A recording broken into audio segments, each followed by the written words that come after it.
एक जमाने में एक घने जंगल के किनारे पर एक छोटा सा गांव था जिसका नाम विलोबरूक था।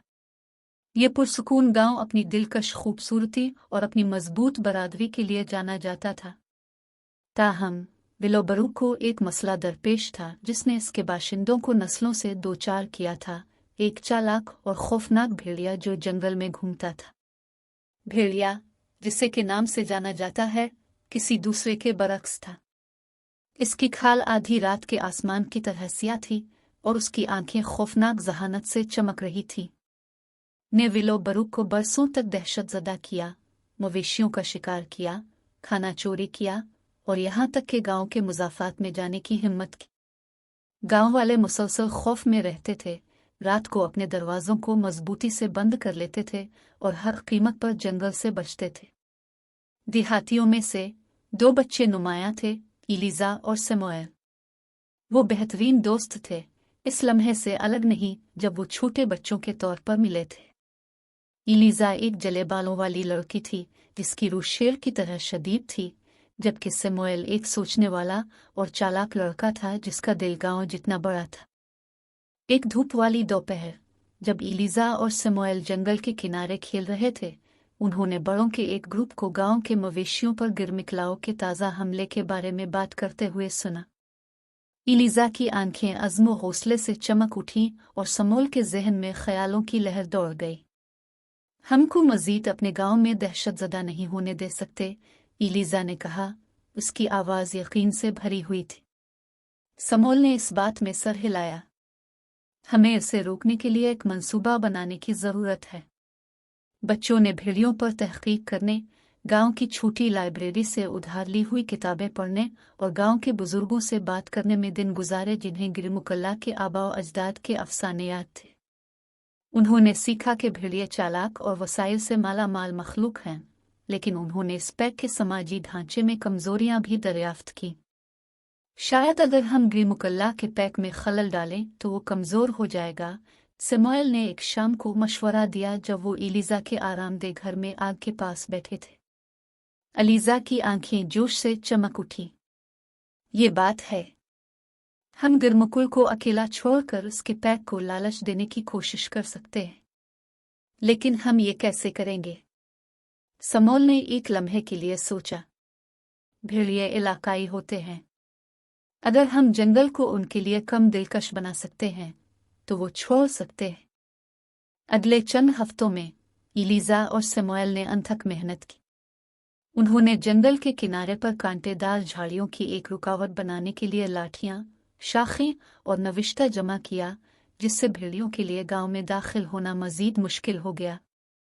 उन्होंने भेड़ियों को आर्जी तौर पर भगाने के लिए जंगल में ऊंची आवाजें निकालने का मंसूबा भी बनाया। एक शाम सूरज उफ़क़ के नीचे डूबने के बाद इलीजा और समोएल ने अपना मंसूबा तैयार किया। उन्होंने अपनी बनाई हुई रुकावट के करीब आग लगाई जिससे रात की हुआ धुएं से भर गई।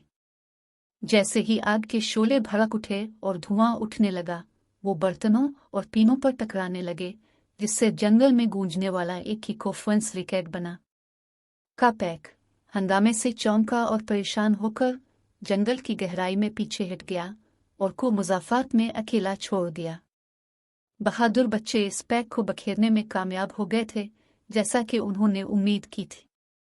गांव ने अपनी फतह का जश्न मनाया, लेकिन इलीजा और समोएल जानते थे कि जंग अभी खत्म नहीं हुई। अब भी एक मजबूत दुश्मन था और वो अब पहले से ज्यादा मायूस और खतरनाक था। बेखौफ नौजवान जोड़ी ने अपनी तहकीक जारी रखी। उन्होंने सीखा कि भेड़िए शिकार को ट्रैक करने के लिए अपनी सूंघने की शदीद हिस पर इन्हिसार करते हैं, इसलिए उन्होंने इस इल्म को अपने फ़ायदे के लिए इस्तेमाल करने का फ़ैसला किया। इलीजा और समोएल ने गांव के बागात से जड़ी बूटियां और मसाले इकट्ठे किए, एक तेज़ मुरक्कब बनाया जो उनकी खुशबू को छुपा देगा।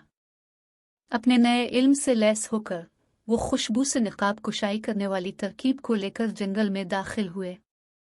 जंगल अंधेरा और पेशगोई करने वाला था। दरख्तों के दरमियान खौफनाक साए रक्स कर रहे थे। बच्चे गिरमुकल्ला की मौजूदगी को हवा में सरगोशी की तरह महसूस कर सकते थे। वो एक क्लियरिंग पर पहुंचे जहां वो जानते थे कि गिरमुकल्ला अक्सर घूमता रहता है। चांदनी छतरी से छानती भेड़िए के सियासी लिविट को जाहिर करती है।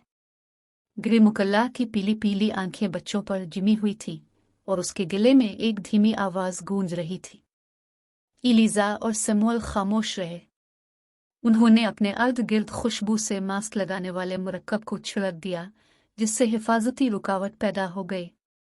तेज महक ने उनके हवास को मगलूब कर दिया, जिससे ग्रिमुकल्ला के लिए उनकी मौजूदगी का पता लगाना नामुमकिन हो गया। दिल की धड़कन के साथ बच्चों ने एक खौफनाक धन गाना शुरू कर दिया। एक गाना नस्ल दर नस्ल गुजर गया। ये एक लोरी थी जो विलो बरूक की तारीख में भेड़ियों ने अपने वालिदैन से सुनी थी।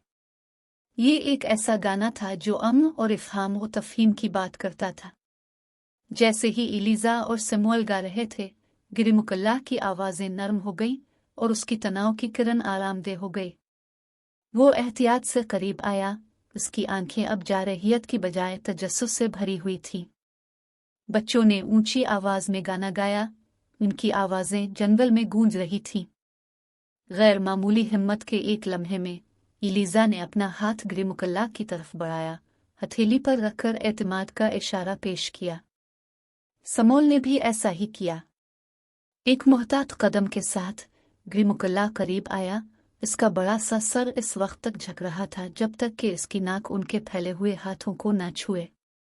इस लम्हे में बच्चों और भेड़िए ने एक बेसाख्ता बंधन बनाया, एक ऐसा ताल्लुक जो खौफ और बदएतमादी से बालातर था। इनके नेक इरादों को महसूस कर चुका था और उसने तशद्दुद पर अमन का इंतखाब किया था। वक्त गुजरने के साथ गांव ने और उसके पैक के साथ रहना सीख लिया। बच्चों की बहादुरी ने न सिर्फ विलो बरूक को एक लातादाद खतरे से बचाया था, बल्कि ये भी दिखाया था कि इफ़हाम व तफ़हीम और हमदर्दी गहरी तकसीम को भी ख़त्म कर सकती है। इलीजा और सैमुअल ने ग्रिमुकल्ला के साथ वक्त गुजारना जारी रखा, इससे सीखते रहे और उसका एतमाद हासिल किया। वो गांव के भेड़िए के सफ़ीर बन गए, दूसरों को जंगल और उसकी मखलूक़ात की खूबसूरती और अहमियत की तारीफ़ करना सिखाते हैं। का पैक, जो अब कोई खतरा नहीं था, गांव से दूर काफी शिकार ढूंढते हुए जंगल में गहराई तक जा पहुंचा। विलो बरूक ने तरक्की की और उसके लोग अपने अर्द गिर्द की कुदरती दुनिया के साथ हम आहंगी में रहते थे। और जहां तक का ताल्लुक है, इसे इन बहादुर बच्चों में एक नया खानदान मिला था जिन्होंने एक बार अपने गांव को इसके गजब से बचाया था। इलीजा और सैमुअल की बहादुरी की कहानी और उनका ग्रिमुकल्ला के साथ जो गैर इम्कानी रिश्ता कायम हुआ, वो विलो बरूक में एक अफसाना बन गया। एक याद दहानी के जब हिम्मत और समझ बोझ के साथ राब्ता किया जाए तो सख्त तरीन मुखालिफ भी दोस्त बन सकते हैं।